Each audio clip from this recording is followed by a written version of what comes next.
Hi everyone, welcome back to another episode of Life with Marion and Joe. It's been a couple of weeks, I think, since I put a video up. The last thing I did was, I think, before Valentine's Day.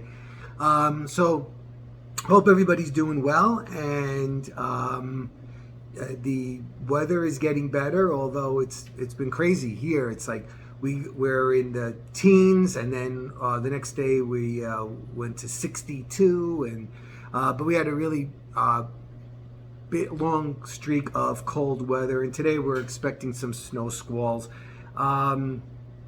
Getting too old for this crazy weather.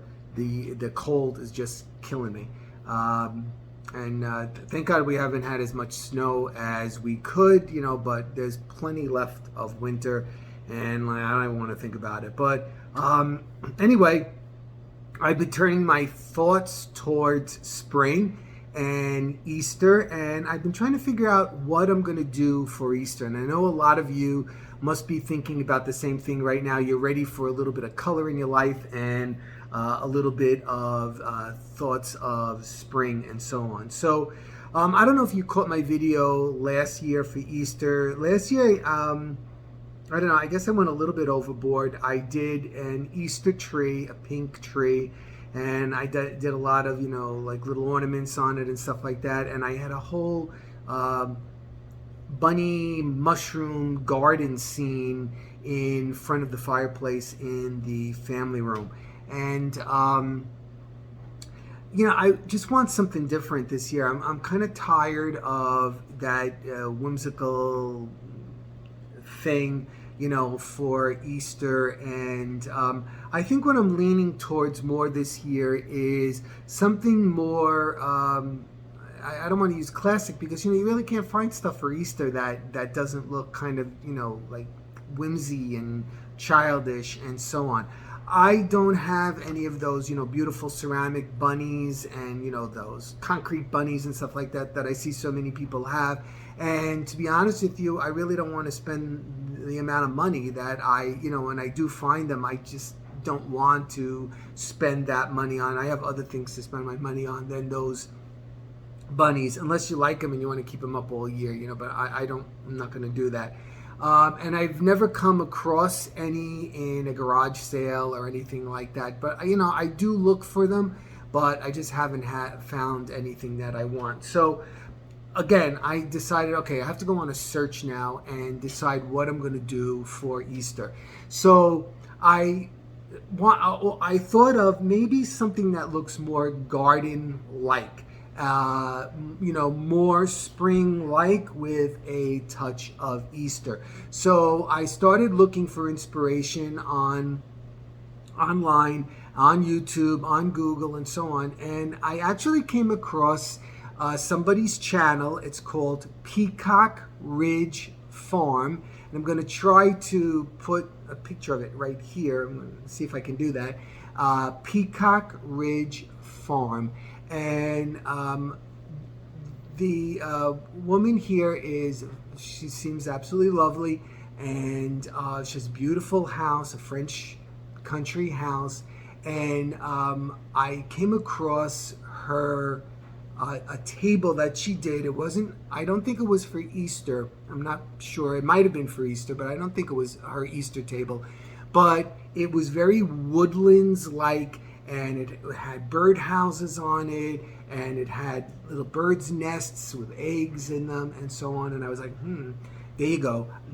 I like that. That is something different. And I wrote to her on her channel, and I told her that I found her very inspiring. So if you get a chance to check out Peacock Ridge Farm, she has some beautiful things. She does a lot of beautiful table settings in her dining room. It's a beautiful brick floor. I know you're gonna love it. It's really, really a beautiful house. And like I said, she's very talented. So she inspired me to go on a woodlands kind of trajectory for my Easter and spring. So the first thing I did was I tried to build a birdhouse, and I started with one so far, and I'm going to add that onto the video. You're going to see my birdhouse. I'm going to build a few more. Now, I don't think I'm going to use them on the dining room table like she did, although I absolutely love them. But, I don't want to copy somebody. But I'm going to use them in my family room. And what I'm doing is, in the family room, I'm going to use a lot of a lilac kind of a color, not pink and not purple, somewhere in between. I thought it was really nice for Easter. So I went out and I got to the Dollar Tree and I got some, I don't even know, I can't think of the word for it, right? It's not heather. Oh geez, I can't think. But anyway, you'll see them and you'll know. So I'm going to use a lot of that in the family room. I've also been stenciling with that same kind of lilac color. I got a couple of plates in the Dollar Tree and I stenciled, and I'm going to show that also in the video here. And I also had some candles, the kind of with the batteries that you light up. And they kind of got faded. They were pink, and I had them in the window, up in the circle top windows, and one side is pink and one side is white. So I painted those that lilac color as well, and I did some stencil work with some spackling paste on those. So far, those are the three things that I've done so far. So that is the direction that I'm going to move in. In the dining room, what I think I'm going to do is I'm going to keep that woodlands idea that I got from the Peacock Ridge farm. And what I'm going to do is I'm going to use a lot of terracotta pots in there. And I want to use a lot of tulips in there. And I'm probably going to use a faux grass runner and so on in there. Then I'm going to keep the whimsy stuff for the front window. I'm going to do the bunnies with the mushrooms and stuff that I make, because I get a lot of work on those mushrooms. So I'm going to use them in the bay window this year. So I'll make kind of a whimsy scene. I'm going to try to stay away from all those whimsical bunnies and things like that I would normally put out for Easter, although I'm not sure how Marianne is going to take to that. Oh, and P.S. I still have some of the Valentine's Day up. She really doesn't want me to take the Cupids down. It's a week later. I've been slowly putting the stuff away because every time when I change something, Marianne gets upset when I take it back down because she wants me to leave it up. And it's kind of like, okay, well, I have to move on now because that's over and we're moving on to the next thing. So she always gets a little bit, like, oh, I really like that. And, why are you taking it down so soon? So, it's just that it's done. So I need to take that down.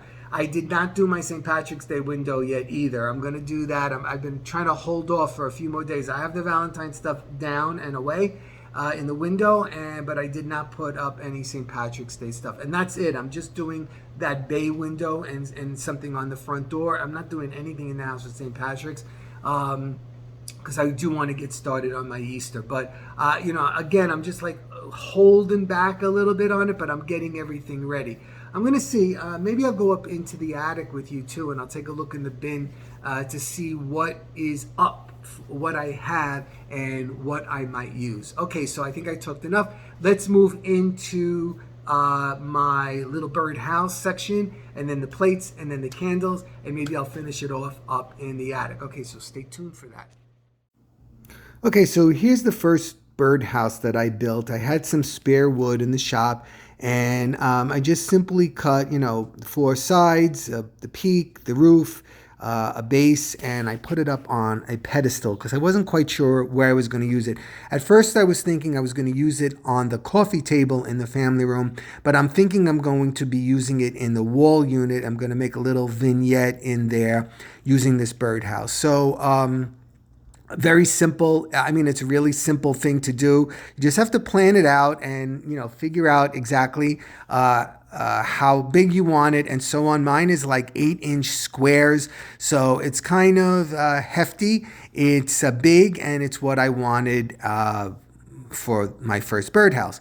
Next was I used cardboard, and you can see what I did is I cut them into little squares, and I really wasn't exact. I used a carpet cutter, and I made a nice sharp edges on them, and I'm going to use them as shingles for my roof because I wanted that shaggy looking shingles. And there you go. I started to hot glue them onto my birdhouse, and here you go. I'm a little bit more complete in there. So I wanted it to look like that woodlandsy, rusticy kind of, not perfect look because it's just not going to be perfect. I can't get it that way. Next I did was I decided to paint the roof. I used brown and white, and I made my own like beigey kind of a mixture right there.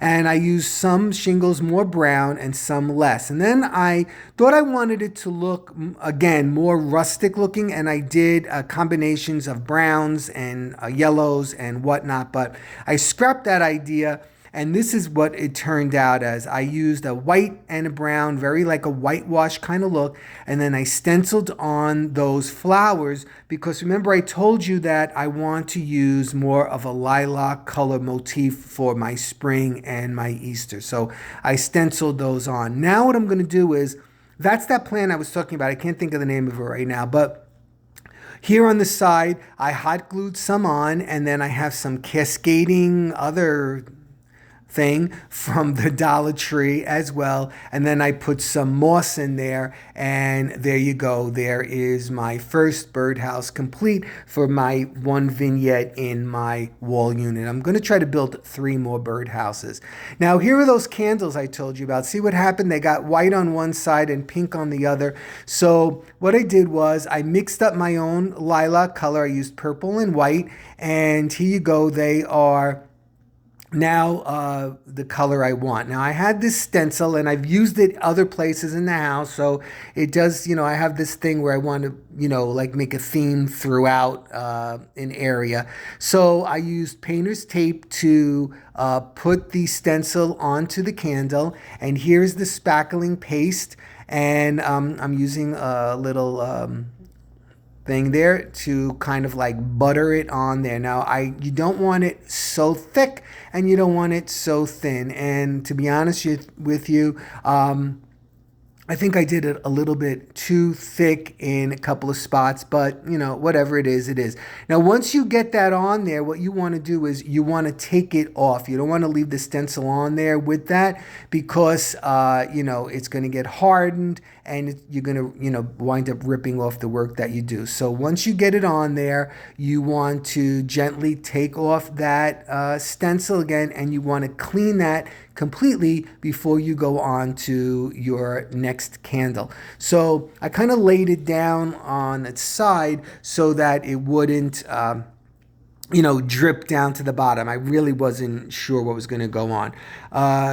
Next thing I did was I got these plates as well in the Dollar Tree, and I'm using the same stencil right here. I used the painter's tape to hold it, and again I'm going to make my mixture of the purple and white for the flowers and my other colors as well that I'm going to use on this plate right here. So this is a really simple project. The one hint is do not make the paint watery. Make sure that it is dry, and you won't have any runnage underneath your stencil. That's what you don't want. And if you do, once you pick up the stencil off, you just kind of have to rub it off. This is only acrylic paint, so it can come right off.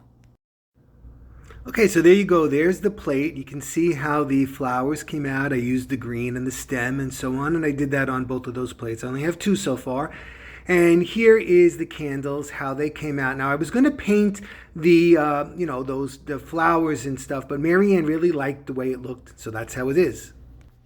Okay, so I thought I was going to go through the bin with you, but I'm just checking, and this video is getting a little bit too long, so I don't want to waste too much of your time. So we'll save that for the next video. We'll go through the bin and see what I'm going to use and what I'm not going to use. All right, everybody, I hope you enjoyed this little video with my birdhouses, my birdhouse, so far one, and my plates and my candles. Please subscribe.